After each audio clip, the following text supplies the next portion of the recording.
नमस्कार, मी अरुण आणि आपण पाहत आहात 7 स्टार न्यूज। राष्ट्रवादी काँग्रेसचे नेते आणि महाराष्ट्र राज्याचे माजी उपमुख्यमंत्री स्वर्गीय अजित पवार दादा यांच्या जयंतीनिमित्त आणि मुख्यमंत्री नामदार देवेंद्र फडणवीस यांच्या वाढदिवसानिमित्त राज्य सरकारने महिलांच्या सन्मानार्थ आणि महिलांच्या उन्नतीसाठी महिला शेतकरी योजना सुरू करण्याचा निर्णय घेतला। मोकळे म्हणाले, राज्याच्या विकासामध्ये स्वर्गीय अजित पवार यांचा खूप मोठा वाटा आहे। अजित पवार यांनी नेहमीच महिलांच्या आत्मनिर्भर व सन्मानासाठी काम केले। मुख्यमंत्री माझी लाडकी बहीण योजना राबवण्यात मोलाची भूमिका बजावली आहे। त्याच पद्धतीने राष्ट्रवादी काँग्रेसच्या नेत्या व उपमुख्यमंत्री सुनेत्रा पवार याही काम करत आहेत। त्यांनी राज्यातील महिलांच्या उन्नतीसाठी महिला शेतकरी योजना सुरू करण्याचा निर्णय घेतलाय। मोकळे म्हणाले, आपल्या तालुक्यातील व गावातील सर्व शेतकरी महिलांना आवाहन करण्यात येत आहे की ज्या महिलेच्या नावावर 7/12 खाते उतारा आहे त्या सर्व महिलांनी तात्काळ तलाठी कार्यालयात जाऊन आपले अर्ज भरून देण्याचं काम करावं।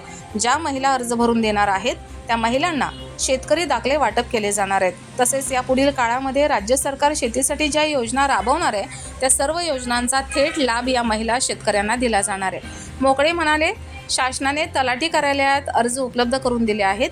शेतकरी महिलांनी आपले 7/12 खाते उतारा, आधार कार्ड व आयडेंटिटी फोटो जोडून अर्ज भरून द्यावेत। ज्या महिला आपले अर्ज भरून देणार आहेत त्या महिलांना लवकरच शेतकरी दाखले वाटप केले जाणार असल्याची माहिती त्यांनी दिली आहे। Bureau report 7 star news.